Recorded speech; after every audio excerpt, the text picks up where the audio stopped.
जदि आप कोर्ट रे मैरेज करने चाहते तो केमी प्रोसीजर करेंगे आ कौन कौन डॉक्यूमेंट दरकार तो ये वीडियो शेष पर्यटन देखो जापर।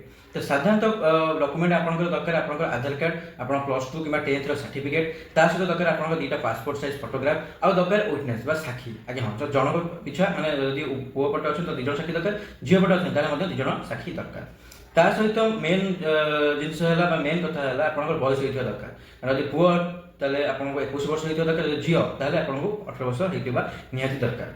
तो या कौन करेंगे ना जो जो डॉक्यूमेंट कहली डॉक्यूमेंट कॉपी बाहर करेंगे कॉपी कलापर आपणकर जदि माने जदि विवाह हो सारी तो से अलग फॉर्म भरवा पड़े और जदि लव कर कोर्ट में मैरेज करना चाहते तो से अलग फॉर्म भरवा पड़े। तो फॉर्म फिलअप कर सारापर आप गोटे आफिडेविट हुए आफिडेविट हो सारापर आप जो डॉक्यूमेंट देते डॉक्यूमेंट कॉपी अटैच हुए अटैच होगापर गोटे स्लॉट बुकिंग कराए सब रजिस्टर ऑफिस रे जो स्लॉट माने माने भाविन स्लॉट माने होची डेट जो डेट रे आपनकर स्लॉट बुकिंग थिबो से डेट रे आपनकर ओरिजिनल डॉक्यूमेंट सहित साक्षी सहित साक्षींकर आधार कार्ड सहित आपन दिन आसी पहुँचे पहुँचला पर से दिन आपनकर कोर्ट मैरेज कर और सब रजिस्टर सामने आपको उभयर कोर्ट मैरेज हम आपंकर मानते से प्रोसीजर रे आपको किसी माने प्रोसीजर फॉलो करा स्तंभ इम्प्रेशन है आपंकर आई आखिर फोटो है तो एम सब किसी प्रोसीजर गाइडलाइन जोटा फॉलो करा पड़े।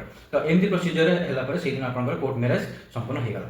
तापर आप 7 ରୁ 8 दिन पर आपंकर जो कोर्ट मैरेज होता है सर्टिफिकेट आप रिसीव करेंगे।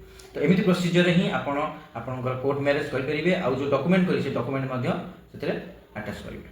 तो आशा करुँच आज लीगल इनफॉरमेशन आपको पसंद लगी जदि मो चैनल नुआ देखुं सब्सक्राइब करेंगे जमा भूलें लाइक और शेयर करेंगे जमा भूलें। Thank you so much.